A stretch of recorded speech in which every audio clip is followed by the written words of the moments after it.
2015 and I lost everything in lockdown. And you know, when I lost everything in lockdown, I was so relaxed about it because the hell that I went through in 2015, I overcame it. And I'm like, I can overcome anything now. The most bullshit one? Yeah. Use this chat GPT prompt to get thousands of inbound leads. Bullshit. The best safety net for independence, right? The ability to stay independent is to increase your confidence. Oh, welcome back to Bits and Bolts with Paulina. And today we have Moe Choice with me. Someone not really from the tech world as usual, but from a bit different perspective, more business and how tech does it connect with tech and more big business side. It's more, is king of solopreneurs and mentors a lot of solopreneurs how to grow, how to build business which gets at least 15K a month, how to sell, and how to build business as a solo person, not necessarily as a big, huge team or enterprise. And that's also, I think, what makes you very different from my usual guests. As usually I talk with people who are working with big corporations and so on. See. Good to have you here. Thank you for having me. I'm flattered and grateful that you wanted to talk to me. So for people who doesn't know you, how would you introduce yourself? What do you do? What do you help with? Oh, that's a good question. I think the best way to explain it is I'm a pure, an absolutist solopreneur. I'm single. I don't own anything. I don't have to speak to anyone about any of my decisions. I don't have to ask for permission. I have no obligations other than legal, I suppose. And so the idea is I'm trying to figure out a way to live on my own terms every single day. Doing what I want when I want from wherever I want to be with whoever I want to be with. And I help people to do the same. And the pathway to that is solopreneurship, meaning you can sell your competence as a package. You can create an offer that's based on your competence and your experiences and your skills rather than a product or a traditional service. And so if you can package your competence in an interesting way for the market to find unusual but appealing, then I think you can make a lot of money on your own. You don't need anyone else. Yeah, I think that makes you look in very different perspective because people usually sell or services, money versus, time versus money. I give you something for an hour, you pay me for an hour. Or they build a product or they make something, physical what they sell. It's usually not that common to package your skill set and sell it as a package. Yeah, most people think of like you can productize your skills actually. Yeah. But the way to productize it is to say, so if you think about the word product, it's what are you producing, right? So with my skills, with my competence, we can produce this outcome. And so a good way of thinking about it is the offer is the outcome. The offer is not the process. And Exactly. most people don't think that way. They think the offer is the process. I'm going to build a wall. I'm going to put your electric cables in. I'm going to create your software. And it's like, yeah, but that's not, why are we doing these things is more important, actually. Yeah, that's not what I'm paying someone to do, or Yeah. someone doesn't pay me for it. Yeah, they want to see the end product. They don't care how you get there. Yeah. So Usually. when I asked you to help me with the playbook, right, this push thing that you created for us, the outcome was with one button, I can send the updates to everybody. That's all I cared about. I didn't really care how, remember, even when you were explaining to me how you were doing it, I was like, Paulina, I don't really care. Just make sure I can make it for dummies, so I can just press a button and send it. And I think this is super important to think about this, right? People buy simplicity and they want their lives to be easier. They don't want to pay you and then have a more complicated life. Nobody wants to do that. And so your skills, your knowledge, your expertise, if I had that, I wouldn't be talking to you. And I don't want to learn it, and I can't learn it in 5 minutes or in 5 days or in 5 weeks. So why are we talking about this stuff? Just do it. Do what you're good at. I trust you, and I'll judge you on the outcome.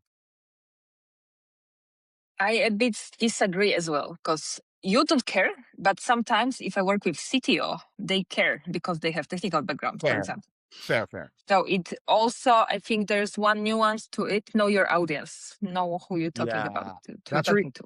okay. So let me ask you a question then. So, is it true that every CTO cares, or is it true that some will and some won't, in your experience? Some will and some won't, but depend on in what depth. Because a lot of them used to be the developers, so they know how to, they have personal and once you're a developer, you're kind of always the developer. You don't get away from it. You always have this technical thinking, not only business thinking. If you So, know what I so, mean. so they can judge you because they have the expertise or Yes. not. Okay. So it would be fair to say that so then there's two types of customers in this instance. There's the customer that's paying you because they don't know, and there's the customer that's paying you because they don't have time, even though they do know. It's that kind of idea. Or they don't have time, or they don't have expertise, because also tech, for example, it's a big umbrella. You can Right, right, be specialized in this, but you have right, problem here, and then you're gonna pay me to solve your problem here and connect it to your things there. right. That's So interesting. it's, And it's complex, right? Tech, yeah, like, right. So it's the complexity and the knowledge of the person that will determine. exactly. Okay. So then let me flip back something at you. So if I'm selling to a solopreneur and I'm saying to them, I'm going to help you build your life and create your business and help you sell. If they want to know the curriculum or the process before they pay me, I usually ask them, how are you judging the process and the curriculum based on what expertise? And so they'll tell me their expertise. They'll say, I've done sales before, or I've done outreach before. And so that becomes the conversation of the sales call. Well, show me how good you are at this and show me what you're not good at, so that I can because you want to plug the gaps. You don't want to give them what they already are good at or what they already have. And I'm assuming that's similar with tech too. Like, you have to kind of Yeah, discuss with them what they know, what they don't know, before you can make them an offer. yeah, exactly. Again, depends who you're talking. If it's gonna be talking a bit differently, to CTO of the mid-sized company or to CTO of the startup, when it's kind of do it all, versus CTO of the company with 100 people, when you usually have a bit people and they are looking for something more specialized. It's a bit usually preparation and figuring out what they're usually gonna tell you, also what's their problem and what they're looking for. Mm, Do you meet? Do you Sometimes, meet? and sometimes you need to get there by by talking to them and by figuring out, okay, that's not something what I can help you, but that's kind of someone can help you. Or you think you have issue here, but your issue is actually somewhere else. So Well, that's another thing. Like, a lot of people will say to me, I'm really good at sales. I'm just not good at getting on sales calls. Like, I'm struggling to put people on the calls. And then I'm like, yeah, but that's because your offer sucks. So actually the problem's with the offer. It's not the outreach. And so people misdiagnose a lot. Do you get that in your world? Like, where someone thinks they know what the problem is, but actually you realize it's not the problem. yeah, so tech is not only tech. Tech is also people and processes. So sometimes people, I want a tech. Sure, if we can get you automation, but if your process or people part doesn't work, Yeah. then it's gonna fail. So even if I, give you the automation, let's say, as we done, but I don't tell you how to use it, or I don't gonna explain how to use it, or you're gonna misuse it, or no Yeah. one gonna want to learn. They're just gonna try to figure it out. That doesn't gonna work as efficiently as all three parts of it if you put them together, for example. I So love that's that. something what very often Almost- people don't realize without technical background. Like, yeah, I got code or I got automation, sure, but even if solopreneur or something, like every business is IT business, you might not know it yet, because we use at least simple stuff like mailbox. You usually have a website, maybe you have profile, maybe you have some automations. You use your bank online, so you have IT in every business if Yes. you want it or not. So even if as a solopreneur business, you probably use in tech in a lot of places. I mean, I know some, but Yeah. you have some dependency on it. Yeah, big time. And also, I like this what you said, because it's also not using it to its full potential. So I've subscribed to apps or technology And then my friend will be like, didn't you know that it can also do this? And I'm like, what do you mean? Like, I had no idea it also had this functionality, or it also, so sometimes it's like you have the tech, but you don't even know the, how to optimize that tech or how to use it to its fullest potential too. And I think it's the same in sales. I think it's the same in outreach. I think it's the same in positioning. It's the same in marketing. Like, there's always untapped potential that either we don't know how to tap into or we don't know that it's there. So one thing with tech, if you buy the glass, you have a glass and you can drink with it. And that's the end of the functionality which you can get with the glass. With software, very often you buy the software, but that you get a new feature with the software. So you get a constant releases of the stuff, but you're not checking what do they release very often. Right. And then you end up suddenly, with something called SaaS fatigue, kind of, software as a service that you have subscribed to 10 different softwares and 5 of them has the same functionality and you use one and you pay for 10. Because you don't, on the regular basis, you need to be able to audit and check, Audit, okay, yeah. what does it do? Do I have something what already does it? Maybe, Love that. I don't know, I pay for Google Workspace or something. They maybe introduced AI and I don't need another AI model, or they introduced, I don't know, docs and I don't need Office package at the same time. I love that. Because the functionality, and you can also lower your cost because of it, because Yeah.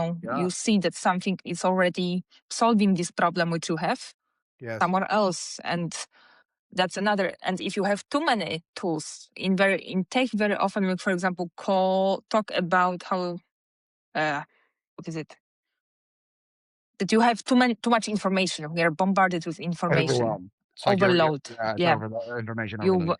cognitive overload. Yeah, right. Because we have too many tools, even with AI right now, too many tools are appearing. Do you find You don't something know what to do. similar as a solopreneur, that you have so many tools, you don't know what to choose from? 100%. 100%. And it's not just that. It's especially with AI, it's like people are now worried about, well, shouldn't I be using AI to do more? Oh, AI, you can build software without knowing how to code. Shouldn't I learn how to do that? Oh, AI can help you create content, so shouldn't I? And it's like, it's also the potential of AI that's causing a lot of overwhelm with people. But look, sometimes when I work with someone, I'll say to them, what tools do you use? And it's like Slack and this and Google and WhatsApp. And it's like, why? What? And so we always think about that as, why do we need the tool? How are we going to use it? And what's it going to help us achieve? Right? What's the task that the tool is going to help us achieve? And you're right about the overlap. I mean, I used to be interim CEO at a few companies. And one of the first things I used to do is say, you're going to write all the software that we use on the whiteboard. And I'm going to ask you, which software do we use for communicating between the team? And you're going to circle all of them. And they end up with like 6 tools to communicate with the team and 7 tools to do documents. And it's like, why? Why are we using all of this? And to your point, someone liked it in this department and bought it, and then someone in the other department didn't like it, or they didn't realize that there was more functionality on one and they already had it on the other. And I think I think what you're saying is right about the audit. You know, from my program, reflection is really important. We do a monthly reflection where we look back at the last month and we say, what do we now realize about our situation and what do we want to do differently next month? Without that reflection, I see people struggle. And I think it's the same. What you mean by audit is, let's reflect on our tech. Let's reflect on our systems. Let's reflect on what we're using. Let's reflect on our budgets and our expenditure. You have to do that regularly, like a checkup, like a car checkup or a health checkup. You have to do that regularly, in my opinion. Ask why, question everything,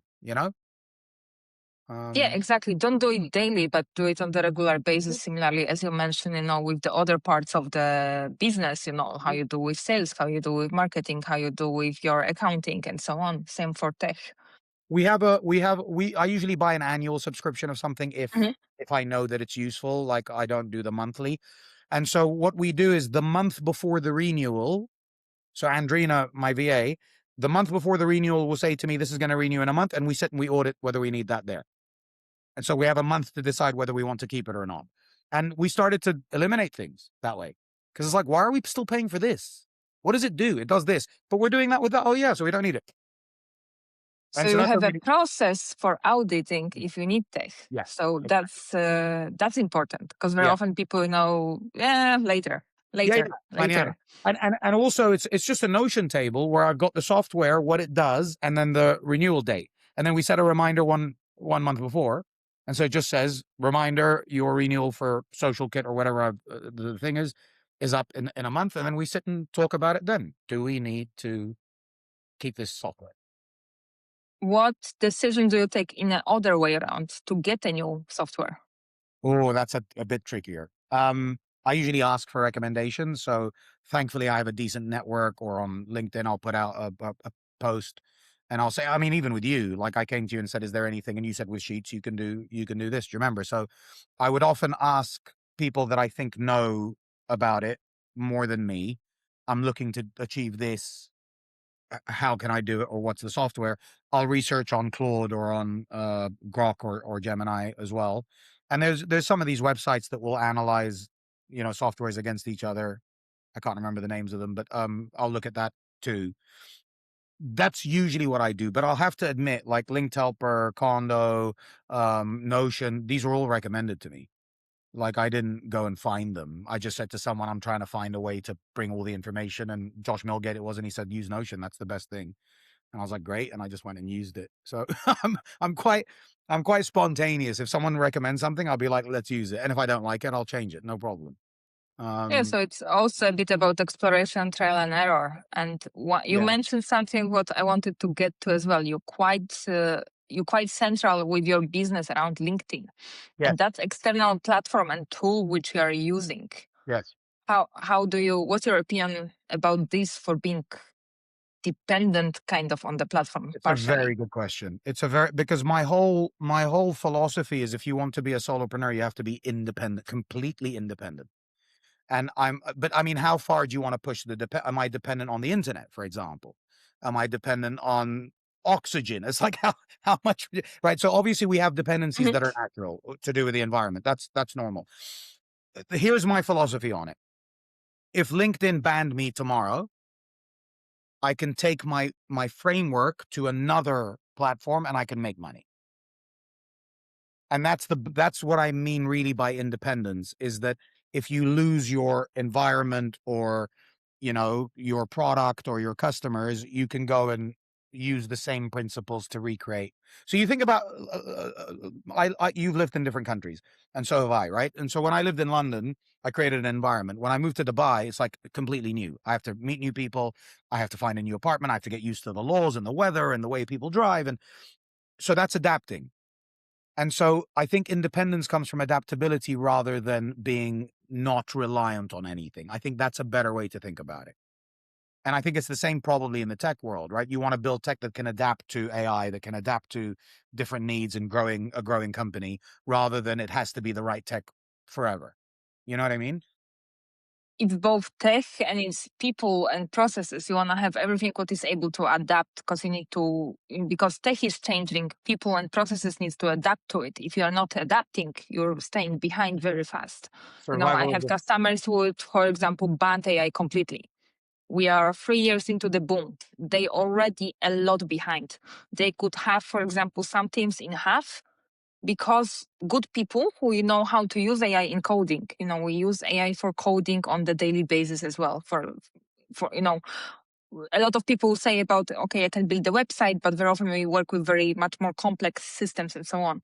But you are much more efficient if you know how to use it right, and how to work with it, and how to incorporate it into your workflow, versus ban it. If you ban it, you really, your productivity, your speed, your everything is behind. And another thing, your whole platform is staying behind as a result, and your product, because you are not using and you are not adapting to the new technologies.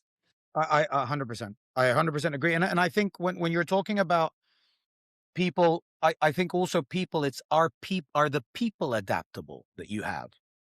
It's not just, is it adaptable to the people? It's also, Yeah. are your people open-minded and curious and ready to learn? Because I think that's one of the things I see. People like to be in their comfort zones, don't they? They just want, look, I've learned this. I know how to do this. Why I don't want to learn anything else. And it's like, but you're going to die. That's survival of the fittest. You have to keep evolving. Otherwise you're dead. And then they complain, I lost my job. It's like, yeah, because you don't know what to do. And you're not as valuable anymore as these guys. And so we don't want to pay you anymore. There's no value. I think people, mislead stability on the employment contract versus, if you are learning and you're independent, sometimes that actually it's your stability I because love your that. skill set you can take from one place to another. Great. No one gonna, and you are able to, adapt it to a new circumstances. Great. That's your safety. Great. So we can say this then. We can say that the best safety net for independence, right, the ability to stay independent, is to increase your competence. Yeah. The more skillful, the more competent, the more knowledgeable, the more experienced, the more adaptable you are, the more valuable you will be to the market, which means you can get a job or you can find a new project or you can make money in a different way if whatever you're doing now doesn't work.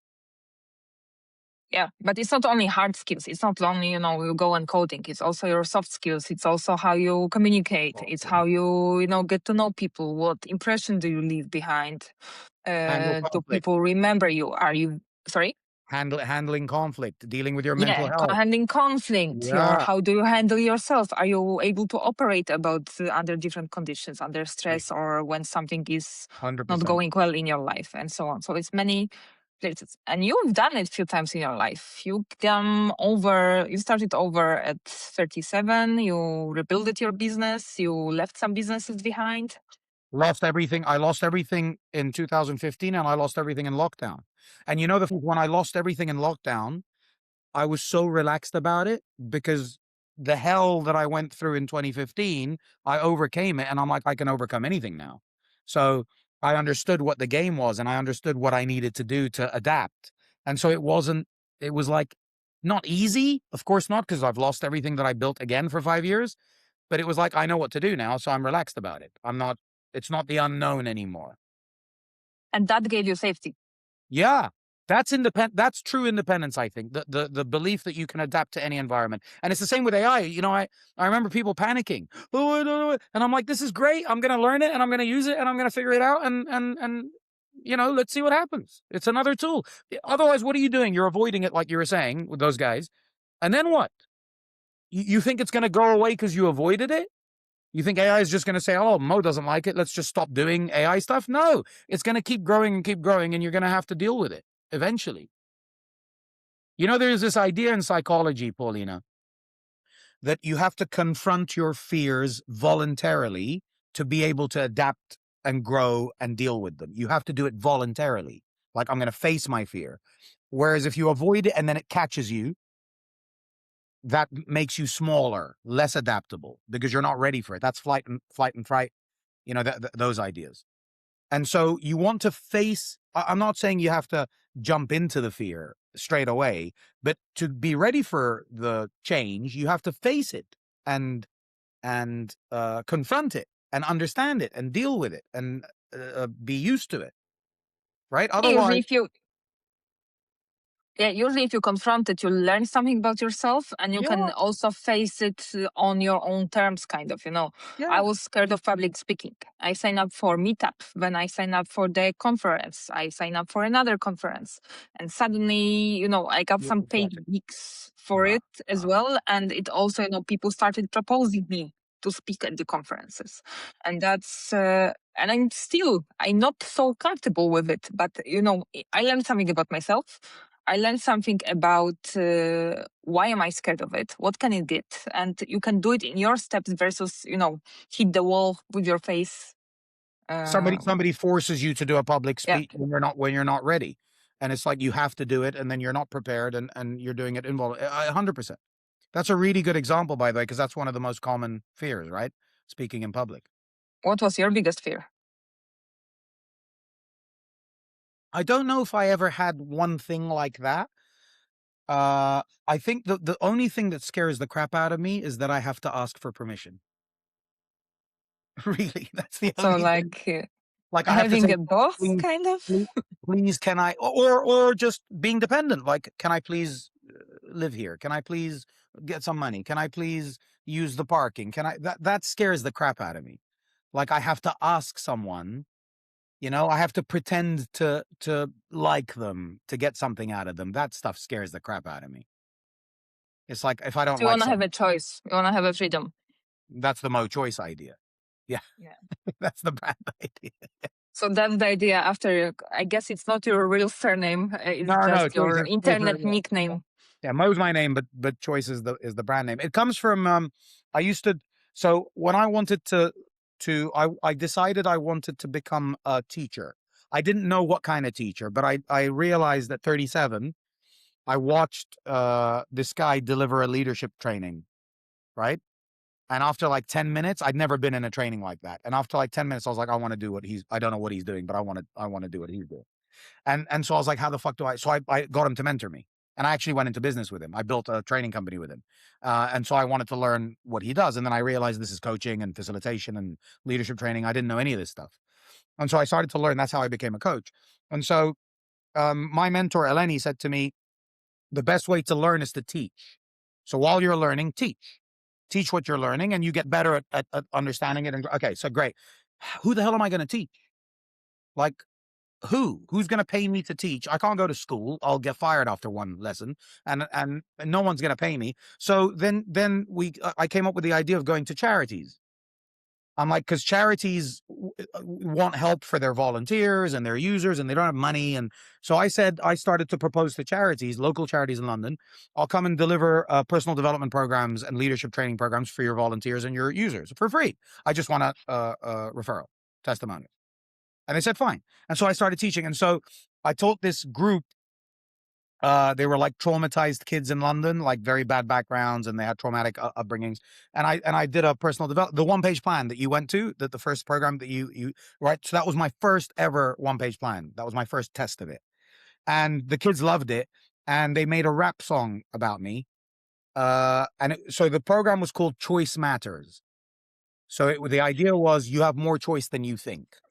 And so they did a rap song, and More Choice by Moe Choice was the rap song. And I heard that and I was like, that's cool. I'm gonna take that as my brand name. That's Yeah. a great story, and I actually have very similar background with teaching. I used to teach in, in Denmark. It's on Sundays. There's Hack Your Future charity, and they take people with a mixed background, who cannot go to the university for various reasons, or it's usually immigrants or something. And we teach them coding, and they get kind of, it's 9 months program. You have also some smaller courses around it, and then you teach them. They get kind of paper, which is, and they help later on them to find a job in tech as well. So Any age group or young? an age group. No, And an age group. It's did you adults. did you find what I found, which is when you teach, you become better Yeah. at? It's amazing, huh? Yeah, because you need to get to know, the issue and explain it into simple words that, 5-year-old is able to understand it. And you get questions that you never thought about. And it's like, I have to answer the question, but I don't know the answer. So then you realize I don't know enough about this. I have to go and learn.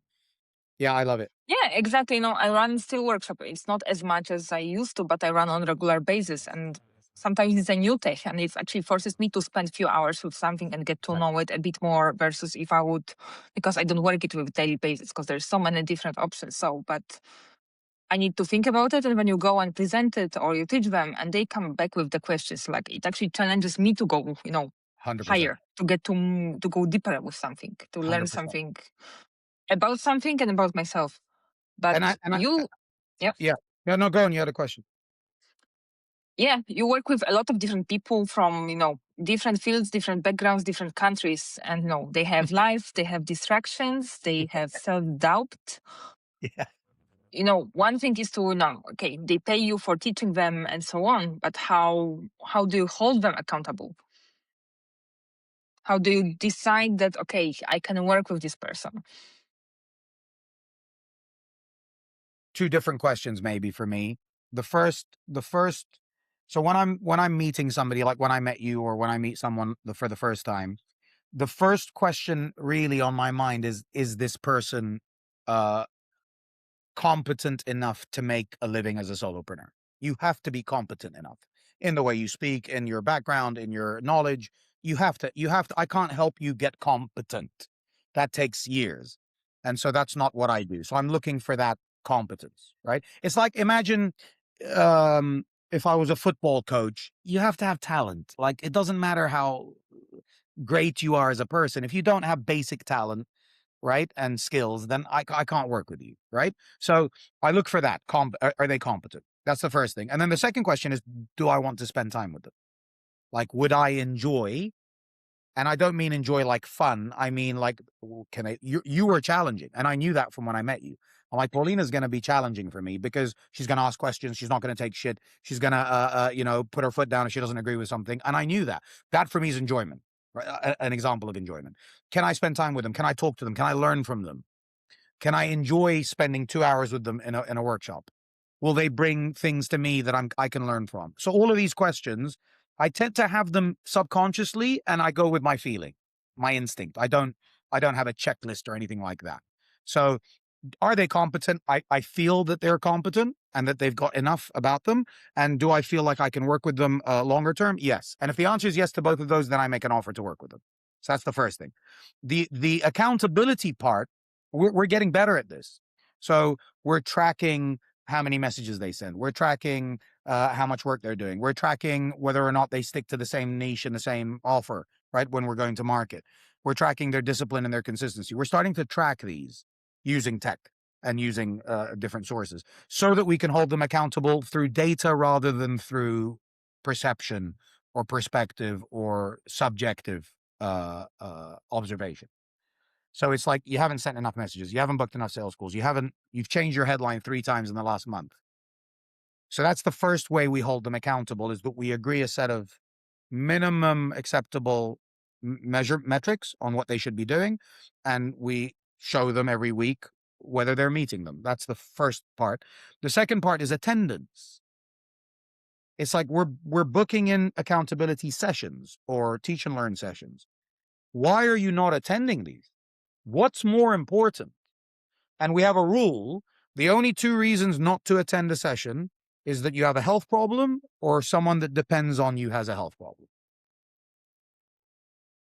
That's the only 2 reasons to miss a session. Now, some people, and I think you were one of them, have client work, and sometimes you can't make a session because you're traveling, or I understand that. That's okay also. But really, most of my clients are not making money. You were doing really well when you met me. Like, you were already busy and you had clients, and most of them don't. So I say to them, what else are you doing every day? What are you doing? Like, if you don't have clients, you should spend all day trying to get clients, no? So that's Yeah, if so you don't have work, find it. if you, well, and even better, Paulina, if you don't have work, you've got all day to find it because you don't you don't have Yeah, any. exactly. You know, I used to after I think my third year of uni, I went to UK to bartending, and I went with 2 friends, and they were like, "Yeah, we cannot find work," and so on. I'm like, "What the hell? Did you went? We had 100 CD printing." I'm like, "Go and give it away. Someone gonna." We knew that they're looking for it was seasonal place in Blackpool. It was like Oh, seasonal place in UK yeah, for the holidays. yeah, right. I'm like, it's not that hard to, and I find my work myself. I had 3 jobs at the time. I found work my friend. I found work to my ex-partner. I found work to another girl. I'm like, Amazing. you don't do enough. That was you finding it for other people. Imagine that. Yeah. By the way, that's And another it thing. was not in country. It was a country which I didn't have know anyone, and I didn't have any background, and so on. So See, the that's another. only thing I knew that it's seasonal place because it was checked by some people who been there previous years, and I could speak the language not very well at the time, but Well, that's adaptability, right? That gives you independence, the ability to be independent. The fact that you can go to a new place with a little small bit of information and use that to find your way. I think that's. By the way, that was another thing that I really wanted to work with you on because of this. I'm like, work ethic. I can't teach work ethic. People that I have to say, come on, you got to do some work. Like, I can't work with people like this. It's like you have to bring that motivation on your own. I can't make you want to work. You know what I mean? So yeah, it's a personal choice. The same I with think so. people in tech. You have people who are working in consulting, or they work for themselves, or you have people who are employed and they like it and they in one team for 10 years, Yeah, agreed. and Yeah, they so work for work. them. Yeah, yeah. If you're happy, like my brother is so happy being employed. He thinks I'm crazy what I do. He's like, just go get a job. You get a paycheck. You get 6 weeks off. You get the holiday. 5 o'clock, you go home. Weekend is off. No one bothers you. No headache. Yeah, that's hell for me. That's hell. My father is switching slowly from being employed to self-employed in his 50s. Is he really? Does he Yeah. want to? Does Yeah, he want he to go? passed the exam to being the guy who's doing when you go bankrupt. That's one, and he's now doing another exam in insurance. He's working in insurance his whole life, and he just switched from big corporation to smaller company when he's helping them with some sales. So he's getting different source of incomes. He's he's gonna be 54 this year. And I'm like, If he wants to join the 216, I give him a special rate because of you. I'm not sure how his English is, but okay, we got his website, and but he has very good local Good network for him. in I don't Poland, think. so I he don't doesn't really think. need it, in my opinion. I'll tell you why I don't think it's ever too late to go Yeah. self-employed, especially if you have skills and experiences and competencies. It's also, if you look at it, the people that retire from the corporate world, they often go into consultancy, non-executive director roles, board member roles. They often do that. So that's, for me, solopreneurship. If you're a non-executive director for 5 or 6 companies, that's the same as being a solopreneur. You're using your competence to make money on your own terms. So actually, I don't think it's ever too late to be an entrepreneur, to be a business owner, to be a self-employed. It's never, never too late. No, it's never too late, and you can also, my parents went bankrupt. He went bankrupt, and he went so deeply into it that he would pass national exam to being able to deal with other people's bankruptcy, and now he's earning money on it. So From his in own, his from his own, 50s, from his own experience, he yeah. learned. I mean, that's similar to me, by the way. I went bankrupt, and I learned everything about bankruptcy too, because I wanted to learn. I was like, what is this? It was scary for me. Well, bankrupt, that's embarrassing. That's shameful to go bankrupt. And then I started looking at it and I was like, no, it's not. It's a protected law actually to stop you from ruining your whole life if you've made a bad business decision or a bad financial decision. And I went deeply into it too. And I read all the books and I read all the legislation and where it came from. And I loved it. I went to court on my own. And the lady's like, where's your lawyer? I was like, I'll do it. I don't need a lawyer. Yeah. And there was no AI, by the way, in those days. That's even more impressive. I'm actually told him to hey, start using AI because you're gonna be behind, and start using AI to learn at least with it and so on. I So agree. that's all other environment, like how do you get to know AI even if you are not exposed to it on the daily basis, and how to, because it's gonna be different when you teach kids. My 15-year-old brother, he's using them daily and so on, versus your people in 50s, 50 and up with age when Agreed. it's completely different age. Agreed. 100%. Good luck to your father. That sounds really exciting. Yeah, definitely. I Yeah. have rapid fire round for you of questions. Let's do it. Pick one solopreneur excuse you hear daily that makes you want to scream bullshit the loudest. I don't want to be salesy. What's what's the most hilarious bet get rich quick tactic you have seen someone try on LinkedIn? The most bullshit one? Yeah. Use this chat GPT prompt to get thousands of inbound leads. Bullshit. Yeah. Finish finish the sentence. By 2027, the role of traditional solopreneur who chases content and AI automations will be.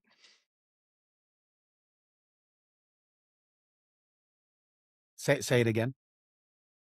By 2027, the role of traditional solopreneur who chases, viral content and only, AI automations boom and hype will be Will be gone.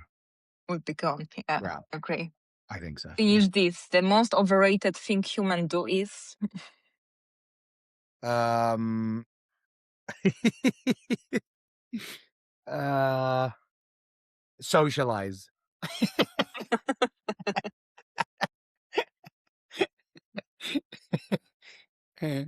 Yeah. Which one non-AI simple tool habit do you use the most in your daily work life to Non help you? AI? Non-AI. WhatsApp? Yeah. Yeah, that I'm on the counts. I'm on there Is most. communication counts. Yeah. Yeah. WhatsApp. Most important skill for running a successful. Oh my God, sorry, it's late. That's Most important skill for running a successful business. the ability to keep moving forward, irrespective of the results and the opinions of others. Just to keep to focus on the future rather than on the past. That's the most important skill for me. Yeah. So keep moving, keep going. Yeah. Doesn't matter what happens. What's the next best step that I can take right now? If you have that as the attitude, as the approach, you'll be fine, I think, as an entrepreneur. And what milestone are you planning to achieve in 2026? So we're hitting $50,000 a month now, me and Sarah, and we want to double that in the next 6 months, actually. So you're going for 100. yeah, I'm going for 100 without doing more hours. That's scale. Because a lot of people say scale. I want to scale, and then when I ask them what that means, they're just talking about growth. They want to make more money. That's not scale. That's growth. Scale is making more money with less More people. less relative resource. Yeah. So Yeah, you're not. some people also understand scale. Okay, I wanna scale. I wanna hire 10 people who gonna Yeah. work for me, and then I can Yeah, get bullshit. more money. That's bullshit too. Yeah. It's can I make, so if I put 10 units of effort to make $1, can I put 5 units to make the second dollar? That's scaling. But if you have to keep putting 10 units to make every dollar, that's not scaling. That's just growing or expanding. That's just doing more. Yeah, you do more to being able to get more, to make more, Yeah. to make more money. Yeah. Exactly. Yeah. So if people wanna work with you, where they can find you? LinkedIn is my permanent residence. So they can find me on LinkedIn, Moe Choice, and they can follow me or DM me or connect with me there. I also have I do a live masterclass, that. And so if you're happy to share the link, I give it to you. And people can come and Yeah, watch. we will. Yeah. It's I give you the framework. I only tell you what I do. I don't tell you theory. So I will say to you, this is what I did to get to 15K on LinkedIn and then to 50K. This is the framework. These are the principles. These are the fundamentals. These are the do's and don'ts. These are the non-negotiables. And hopefully that will give you enough insight into where you can improve, or to get, even if you want to get started as a solopreneur, it'll give you the foundation for that too. Yeah. Great. We will link under the video. Amazing. Great. I don't have anything more. Is there anything more we would like to share with people? Yeah. I have a question for you. Final question. So in your world, what is, in your personal life, what is your definition of success? Choice. Having possibility to have a choice, having a freedom of choice. So if I want, I can quit. I can quit all the customers and take some years off. If I want, I can book a trip to another end of the world. If I want, yeah, I can qualify into different. I know I have skill set to qualify and move to a different country, or to qualify as long as I'm healthy and I have funds to being able, and skill set to being able to do what I want. Exactly like mine. And the interesting thing is, we talked about overwhelm and overload, information Yeah. overload and cognitive overload. That's what people have a problem when I say more choice is better than less choice. No, sometimes too much choice is overwhelm. I'm not talking about too much choice. I'm talking about more choice to do what you want, actually. And you said it really well there. It's the choice for me to do what I want, not just random choice that I don't know what to do with. And yeah, and also choice might be that I work more at the particular time set, Yeah. or for example, that consulting is more like, it's more for example, spring and autumn. I know it's gonna be more busy versus summer and winter. Yeah. Or you go get a job. That could be a choice. The point is, Yeah, it can be. Get to choose. You get to choose. Yeah, that's the idea.